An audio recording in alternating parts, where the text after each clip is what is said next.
Hello everyone, welcome back to my channel. कैसे हैं आप सभी?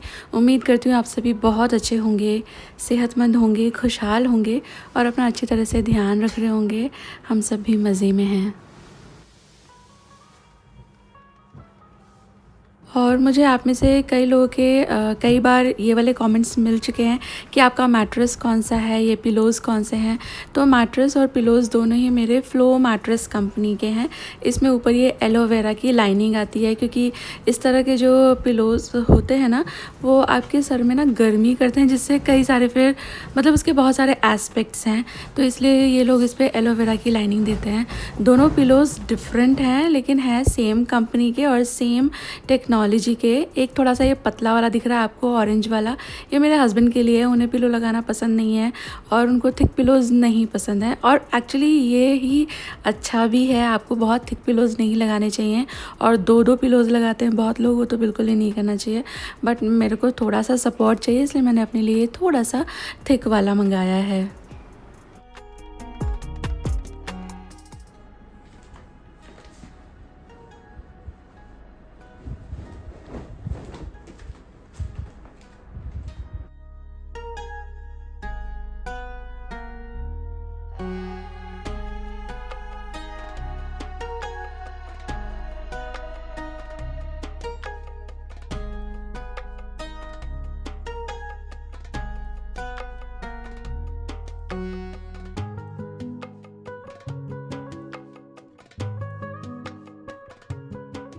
और मैं है ना कुछ एक दिन में ट्रैवल करने वाली हूँ, तो उसके हिसाब से थोड़ा सा जो फ्रिज पैंट्री वगैरह है, इनफैक्ट कपड़े वगैरह, वो सब मैं सॉर्ट कर रही हूँ। तो मेरा जो मलाई का बोल है ना, वो पूरा ही भर गया था, तो मैंने इसको निकाल करके मक्खन बनने के लिए रख दिया। इससे मैं घी पका लूँगी।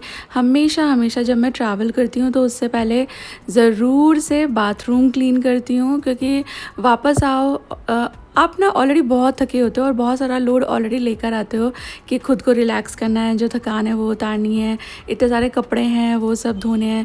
तो इसमें अगर आपका घर और बाथरूम भी गंदा आपको मिले तो वो है ना, it adds to your stress. तो इसलिए I make it a policy कि जब मुझे ट्रैवल करना है ना, तो उससे पहले मैं मेरा बाथरूम जो है वो साफ़ कर दूँ, कपड़े ज़्यादा से ज़्यादा सारे धो डालूँ, मतलब एक भी ना बचे। क्योंकि जब वापस आया जाएगा तो जो यहाँ से ले जाए जाते हैं साफ़ कपड़े, वो सारे ही गंदे हो चुके होते हैं, तो उनको आपको अटेंशन देनी होती है।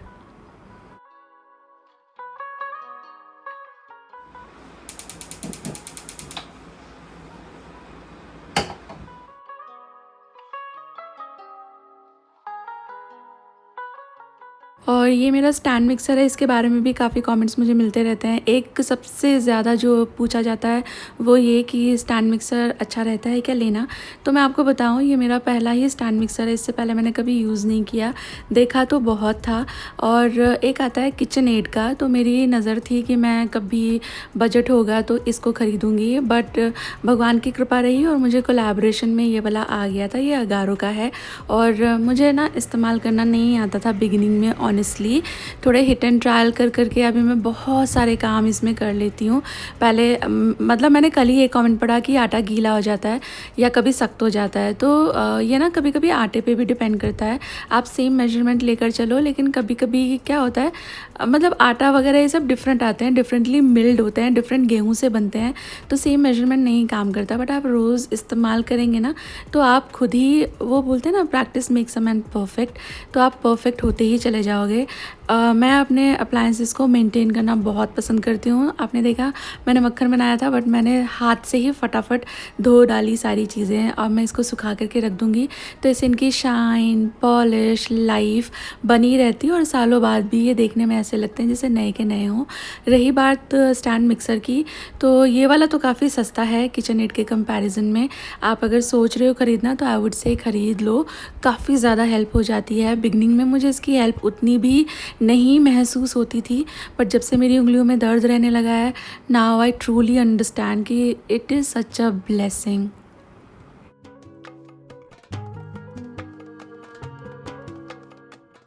और ये जो चीनी के दाने जैसे आप देख रहे हो ना, ये सिट्रिक एसिड है। ये मैं डी मार्ट से लाती हूँ और बड़ा ही सस्ता आसानी से मिल जाता है। इसे ढोकला वगैरह बनाने में भी इस्तेमाल किया जाता है। ये बहुत अच्छा क्लीनिंग एजेंट है और विनेगर के रिप्लेसमेंट में भी आप इसे यूज़ कर सकते हो। मैं इसको ढेर सारे पानी में घोल के रख रही हूँ क्योंकि मैं इसका इस्तेमाल करके पनीर बनाऊँगी।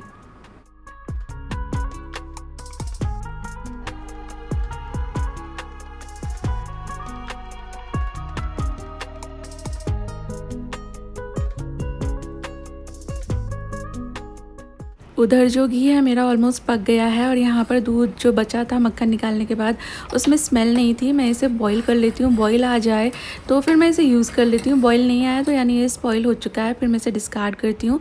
तो यहाँ पे बॉईल आ चुका था। बॉईल आने के बाद फिर मैं इसे 2 मिनट ठंडा होने के लिए रखूँगी गैस बंद करने के बाद। और उसके बाद ये जो मिक्स है ना, इसमें आपने देखा सिट्रिक एसिड है, अच्छी तरह घुल चुका है।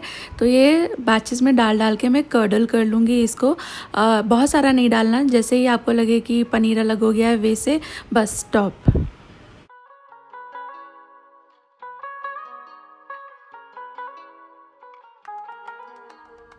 और ये पनीर जो है मैंने छान लिया है। इसको थोड़ा सा मैं प्रेस नहीं करती हूँ, ऐसे छन्नी में ही छोड़ देती हूँ, तो ये इमीडिएटली किसी ना किसी तरह से यूज़ हो जाएगा। आपको अगर इसके क्यूब्स काटने हैं तो फिर प्रेशर देकर प्रेस कर लीजिएगा, तो इसके क्यूब्स भी बन जाएंगे। एकदम मार्केट जैसा सॉफ्ट ही ये बनता है।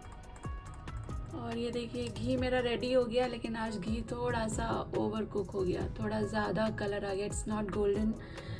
आप देखेंगे ये थोड़ा सा डार्क हो गया है, मेरा दिमाग कहीं और ही था। और मेरा घी थोड़ा सा ज़्यादा पक गया। मुझे पसंद नहीं है ज़्यादा पका हुआ घी, थोड़ा कलर भी ऑफ हो जाता है और स्मेल भी अच्छी नहीं लगती।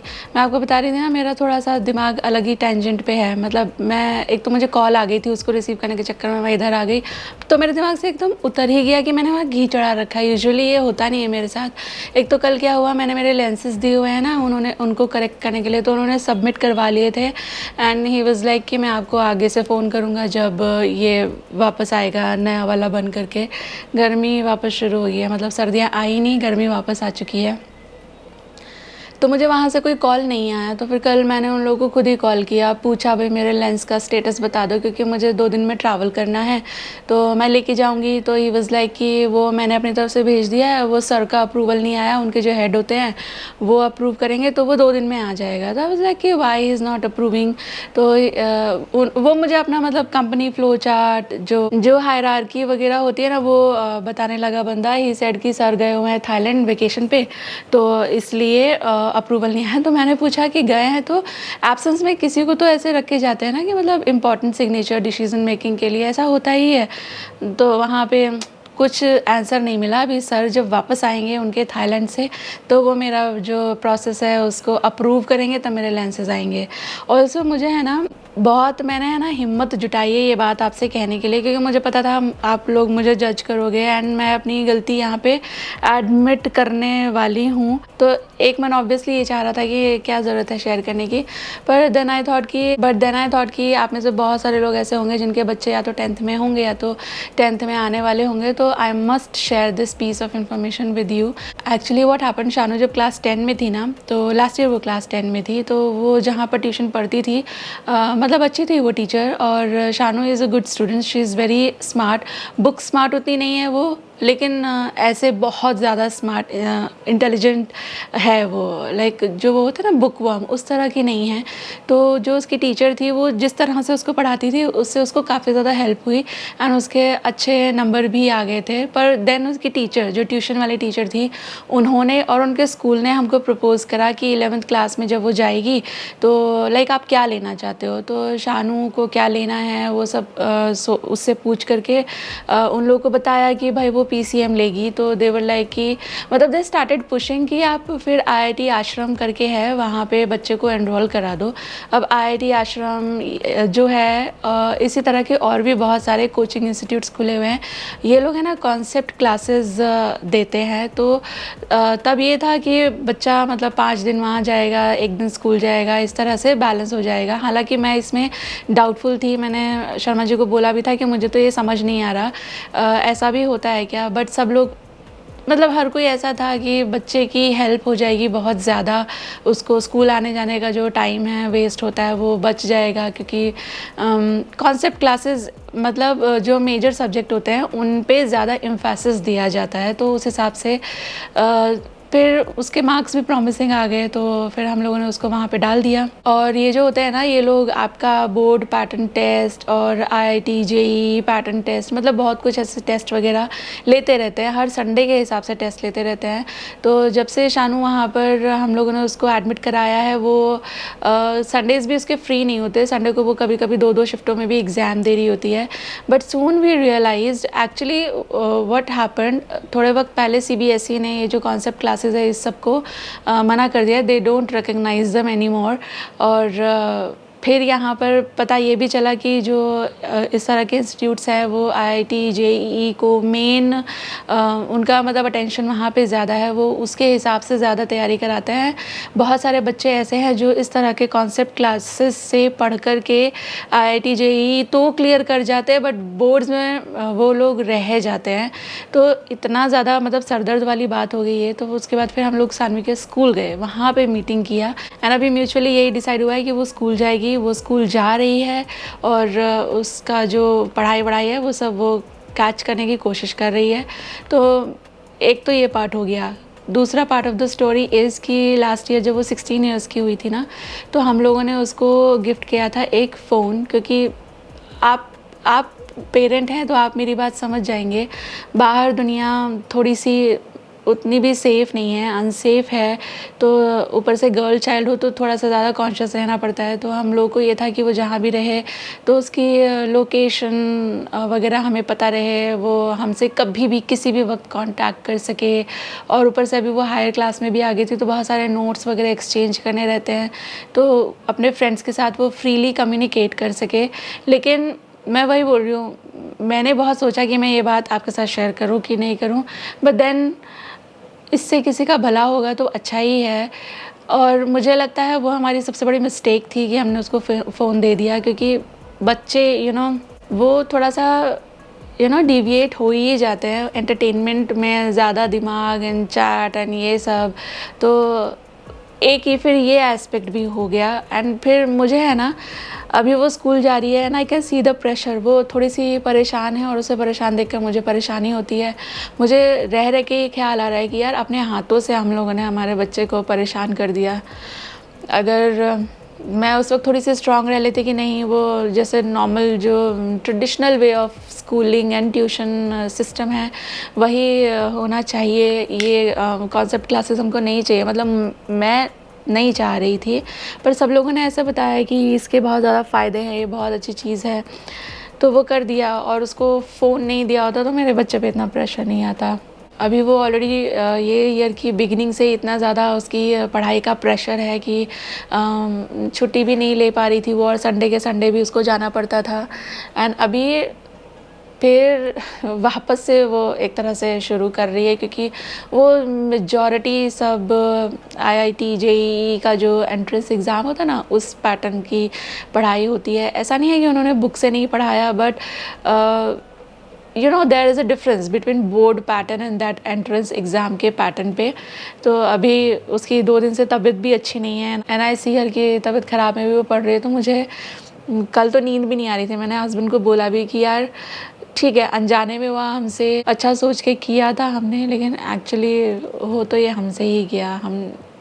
तो मैं एक्चुअली बस आपको ये बताना चाहती हूँ कि आपके बच्चे अगर 10th में हैं या अगले साल 10th में आने वाले हैं, तो please don't go for concept classes, regular schooling with tuition ही उनको करने दीजिए। ऑल्सो अगर आपको आईआईटी जेईई या ये दूसरा क्या होता है MBBS CPMT इसकी तैयारी करवानी भी है ना आपके बच्चे को, तो उनका 12th हो जाने दीजिए बोर्ड पैटर्न से। क्योंकि देखिए इंडिया में मार्क्स को बहुत ज़्यादा इम्पोर्टेंस दी जाती है, बच्चा कितना भी इंटेलिजेंट हो, लेकिन उसके मार्कशीट में क्या छपा हुआ है, क्या उसके परसेंटेज आई है, वो ज़्यादा रिकॉग्नाइज होता है। तो कॉलेज में एडमिशन के लिए वो बहुत ज़्यादा इम्पॉर्टेंट है। तो उसी नोट्स पे मैं आपसे कह रही हूँ कि जो रेगुलर सिस्टम है boards plus school plus tuition का, वही होने दीजिए। एंड सेल्फ स्टडी तो सबसे ऊपर है ही। सेल्फ स्टडी पे ज़्यादा से ज़्यादा आप भी स्ट्रेस कीजिए, बच्चे को भी समझाइए कि सेल्फ स्टडी करना बहुत ज़रूरी है। नो मैटर कितने अच्छे आपके स्कूल में या ट्यूशन में टीचर्स हैं, बट सेल्फ स्टडी उसकी इम्पोर्टेंस को नो वन कुड बीट। और दूसरा फिर वही है कि बच्चा जब बाहर जाता है, इतने इतने घंटे बाहर रहता है, और अगर आपके पास गर्ल चाइल्ड है तो माँ बाप थोड़े से एक्स्ट्रा कॉन्शियस हो ही जाते हैं। तो मैं ये कहना चाहती हूँ कि आप अपने बच्चों को फ़ोन मत देना, लेकिन ये प्रैक्टिकल नहीं है। मेरी बच्ची जाती है, कितने कितने घंटे वो बाहर रहती है पब्लिक, और रस्सा भी होता है यार, क्लास भी होती है। तो देयर मस्ट बी सम वे कि आप अपने बच्चे से कम्युनिकेट कर सकें। लेकिन उनको ना ये समझाइए। शानू को भी मैंने समझाया, उसकी कितनी बार, तो मैं आपको बोल रही थी ना कि there are thousands of things जो पता नहीं क्यों सब 2024 में ही हुआ है। थिंग्स, चीज़ें जैसी सोची भी नहीं थी उस तरह से हो रही हैं। We never saw it coming. इस ऐसी चीज़ों के लिए कभी कोई प्लान नहीं कर सकता, बट 2024 में बहुत कुछ ऐसा हो गया जो लाइफ लॉन्ग लेसन टाइप मिल गया हम लोगों को। तो अगर मुझे एक थोड़ी सी हेल्प आप लोगों से चाहिए यहाँ पे, अगर आपके पास आपके बच्चों के पास फ़ोन है तो क्या आप कोई कंट्रोल, पेरेंटल कंट्रोल वाली कोई ऐप वैप यूज़ करते हो? क्योंकि कितना भी करें, बच्चे आजकल बहुत स्मार्ट हैं। एंड फिर वो इवेंचुअली बच्चों पे प्रेशर आता है। तो बच्चे सुखी हैं तो वो देखकर माँ बाप सुखी हो जाते हैं। वो दुखी है तो भले ही आपने कुछ भी ना किया हो, आप हमेशा उनके सपोर्ट में खड़े रहे हो, पर बच्चे अगर परेशान होते तो इवेंचुअली माँ बाप हैप्पी नहीं रह पाते। तो आई नो कि कमेंट सेक्शन में मुझे जज करने वाले कमेंट्स भी आएंगे, बट सब वेलकम है। मेरा बस इतना ही इंटेंशन है कि मेरा बस यही इंटेंशन है कि जो गलतियाँ हमसे हो गई ना वो आप लोग मत करना। पर मुझे ये भी नहीं समझ आता, इतने बड़े बच्चे को कितना आप कंट्रोल कर सकते हो। हम लोगों ने हमारे बच्चे पे कभी भी मार्क्स का प्रेशर नहीं डाला। वैसे टचवुड दोनों ही काफ़ी ज़्यादा समझदार हैं, काफ़ी ज़्यादा इंटेलिजेंट हैं। एंड खुशी is very very much book smart. तो हम लोगों ने भी, मैं तो मतलब मैं आपको बताऊँ, मैं मेरठ में पली बड़ी हूँ, और यूपी में क्या हालत है इलेक्ट्रिसिटी की वो तो अभी भी आप लोग जानते ही हो। तो बैक देन तो बहुत पावर कट्स होते थे। तो मेरा अगर होमवर्क बाकी है, कल टेस्ट है, सबमिशन है, प्रैक्टिकल है, कुछ भी है, और रात को लाइट नहीं है, तो मैं मोमबत्ती जला के पढ़ूंगी। मैं ऐसी थी। लेकिन वो पढ़ाई एज सच उतनी काम नहीं आती, बट वो मार्क्स हमेशा काम आते हैं। तो when in Rome behave like Romans. अगर अच्छा पढ़ना है, अच्छे कॉलेज में पढ़ना है, तो मार्क्स की इम्पोर्टेंस को तो आप बिलिटल नहीं कर सकते। अभी ऐसी हालत है ना कि स्कूल में बच्चों ने आना लगभग बंद ही कर दिया है, क्योंकि कुछ दिनों में मार्च लग जाएगा, और 6 मार्च से मेरे बच्चों के एग्ज़ाम शुरू हो रहे हैं। जब ऐसा होता है ना कि हफ्ता 10 दिन रह गया है बस एग्ज़ाम्स के लिए, तो बच्चे यूजुअली नहीं आते। टीचर्स खुद ही प्रिपरेटरी लीव्स के हिसाब से उनको घर पे रहने बोलते हैं। लेकिन शानू अभी भी जा रही है, एवरीडे स्कूल जा रही है, घर आके सब कंप्लीट करती है। मतलब वो इतनी स्मार्ट है, वो इस टाइम को अच्छे से यूटिलाइज़ कर सकती थी।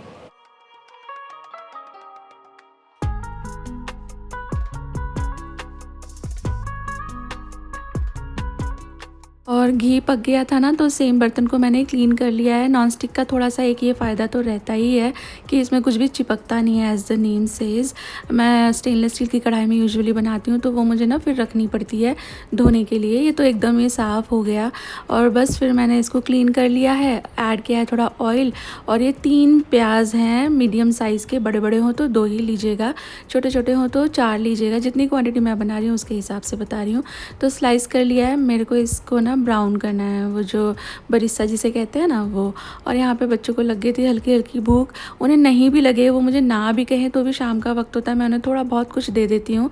अदरवाइज़ है ना फिर डिनर तक का वेट कभी कभी होता नहीं है बच्चों से, तो वो कुछ ना कुछ चुटर पुटर उठा के खाने लगते हैं। तो बस फिर आई थॉट कि चलो, मैं अभी कुछ रखा नहीं था एज सच।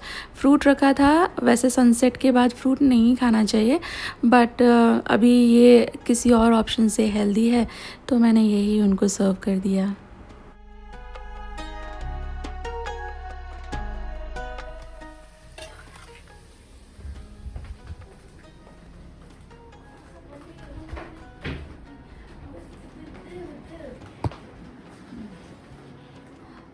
Thank you.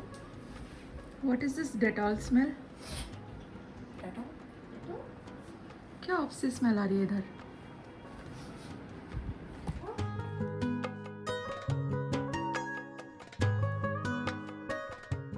जो मेरे प्याज थे ना, ये बिल्कुल ऐसे ब्राउन अनियन नहीं करे हैं मैंने, वो जो बरिस्ता होता है बिरयानी वाला वैसा नहीं करना है, बस अच्छा सा ब्राउन हो जाए, एकदम ही सुपर ब्राउन एंड क्रिस्पी वैसा नहीं, ये सॉफ्ट ही है अभी तक, उस हद तक मैंने इसको नहीं पकाया, सिर्फ ब्राउनिंग हो रही थी, प्याज सॉफ्ट हो गए थे। तो इस स्टेज पे ना प्याज बहुत स्वीट एंड फ्रेग्रेंट हो जाते हैं, तो ऐसा मैंने इसको कर लिया है।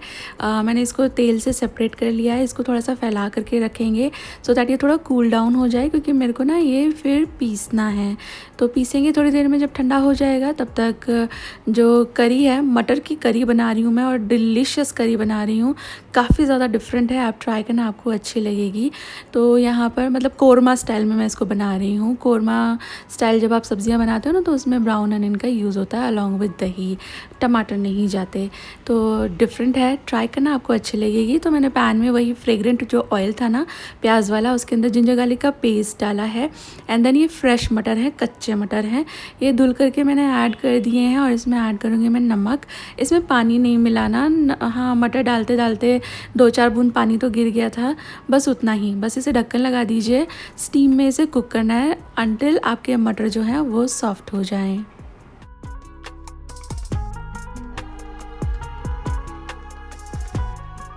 और 2 मिर्चियाँ मैंने ले ली हैं, इसके साथ ही जो प्याज तैयार किए थे ये भी डाल दूँगी। आप यहाँ पे अदरक भी डाल सकते हो अगर आपने जिंजर गार्लिक का पेस्ट नहीं डाला है बिगिनिंग में, या आप गार्लिक नहीं खाते तो यहाँ पर अदरक मिला लेना। इसके बाद मैं इसमें मिलाने वाली हूँ दही, घर का दही है, ये फ्रेश दही है, खट्टा नहीं है, तो ये 2 लीडल फुल मैंने यहाँ पर मिला दिया है। और इसके बाद इसको कुछ भी पानी ये वो कुछ नहीं डालना है, इसको पीस लीजिए। और इतने में हस्बैंड भी आ गए थे घर, तो उनको छोटी मोटी भूख लगी होती है ना, तो उनकी भूख का इलाज हो रहा है यहाँ पे। तो मसाला पापड़ बना रही हूँ मैं। यूजुअली शाम को अगर मैं कुक कर रही हूँ, जैसे मैं मखाना वगैरह रोस्ट कर लेती हूँ या कोई स्नैक बना लेती हूँ, तो फिर वो सब लोग खा लेते हैं। पर आज हस्बैंड बहुत लेट आए थे ऑफिस से, तो बच्चों को मैंने पहले ही दे दिया था, तो वो आए तो उनके लिए आई थॉट कि अब मैं अलग से क्या कुक करूँ, खाना तो ऑलरेडी बनने वाला है, बट ही वॉज फीलिंग थोड़ा सा हंग्री, तो मसाला पापड़ मेरे जहन में आया। और बड़ी अच्छी रेसिपी है, होटल्स में यूजुअली हम लोग ऑर्डर करते हैं, बड़ा एक्सपेंसिव आता है, पर ये घर पे ज़्यादा टेस्टी, ज़्यादा आसानी से और सस्ते में बन जाता है। यहाँ आपने देखा मैंने 4 मसाले काट करके रखे हुए थे, प्याज, टमाटर, धनिया, मिर्ची ऐड किए हैं इसमें मैंने थोड़े पाउडर मसाले, और इसमें मैंने डाला है लाल मिर्ची का पाउडर, थोड़ा सा चाट मसाला, नींबू का रस और नमक, बस मिक्स करके तुरंत इसको आपको सर्व करना है। पापड़ मैंने तो माइक्रोवेव कर लिया था, वैसे आप इसे तवा पर गैस पर भी सेक सकते हो।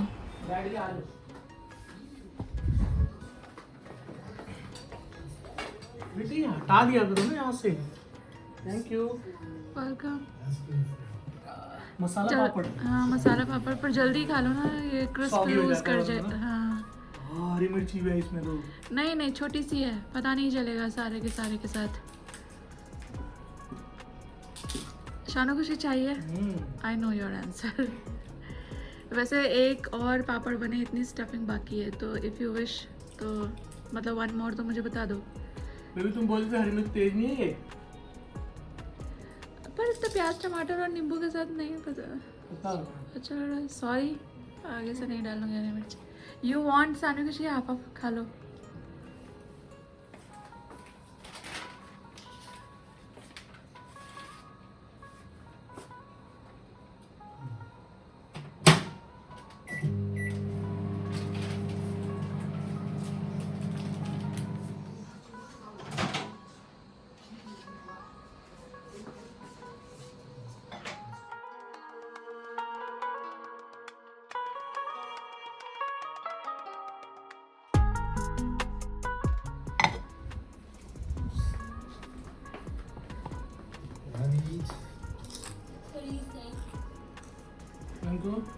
अच्छा बाकी है।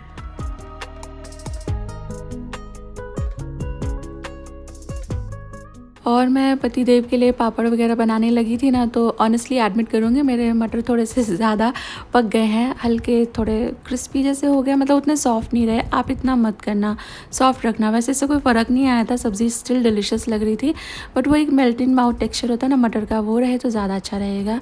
बहुत थोड़े मैंने मसाले डाले हैं इसमें, हल्दी मिर्ची धनिया का पाउडर, गरम मसाला, साथ में सारी चीज़ों को मिला करके 1 मिनट भूनें कि जो आपके पाउडर मसाले हैं उसकी जो रॉ स्मेल है वो चली जाए, उनकी भुनाई हो जाए। जब पाउडर मसाले अच्छे से नहीं भुनते ना तो वो गले में लगते हैं, तो इस चीज़ का ध्यान रख करके भून लीजिएगा अच्छे से। देन जो पीस के रखा है मामला वो इसमें ऐड करें। दही है तो निरंतर चलाते रहना, वैसे इसमें प्याज भी है तो फटेगा नहीं for sure. Then blending jar के अंदर जो मसाला चिपका हुआ था वो मैंने पानी से निकाल लिया है, तो वो इसमें करी का काम करेगा, अलग से पानी ऐड करने की ज़रूरत नहीं है। नमक वगैरह आप चेक कर लेना और इसके बाद फिर इसको रखेंगे थोड़ा सा बॉईल आने के लिए। जैसे ही बॉईल आएगा तो ऐड करेंगे इसमें थोड़ी सी कसूरी मेथी, हल्का सा चीनी के दाने आप ऐड कर सकते हो इफ़ यू विश। और बस ये मटर की करी यहाँ पर डन है, मतलब आप इसे पका सकते हो। पर मेरे पास ये ज़रा सा पनीर भी रखा था, आई थॉट इसका क्या करूँगी, तो ये मैंने यहाँ मिला दिया। वैसे ज़रूरत नहीं है, खाली मटर से आप ये करी बना सकते हो। अब इसे कुक करते जाइए स्लो फ्लेम पे। जब आप कोई भी ग्रेवी बनाते हो दही बेस, तो वो आप जितना ज़्यादा कुक करते जाओगे ना, तो दही के अंदर जो फ़ैट कंटेंट है, जो घी है, वो निकलता जाएगा, तो और ज़्यादा कोरमा की लेयर ऊपर आती जाएगी। तो आपको देखना है कि आपको कितना से पकाना है, फिर भी मिनिमम 10-12 मिनट ज़रूर से पकाना, सो दैट जो दही है ना वो अच्छे से पक जाए। ऐसा आपने नोटिस किया होगा, कई बार आप सब्ज़ी खाते हो और पता चलता है आहा ये सब्ज़ी तो दही की ग्रेवी में है, एंड वो ना मुझे नहीं पसंद है, एक वो अजीब सा एक अलग टेस्ट एंड स्मेल आती है, तो वो अवॉइड करने के लिए भुनाई इज़ मस्ट। तो आराम से 10-12 मिनट जब तक ऊपर अच्छे से घी की लेयर आए तब तक आप अपनी दही वाली सब्ज़ी को पकाइएगा ज़रूर। तो यहाँ मैंने पैरेलली चाय भी बना दिया, उनको चाय की इच्छा हो रही थी। उनके ऑफिस में आजकल बहुत हसल बसल चल रही है, बहुत ज़्यादा टेंशन में है वो। अगर होगा तो शायद मैं आपके साथ शेयर करूँ, अभी नहीं शेयर कर सकती हूँ।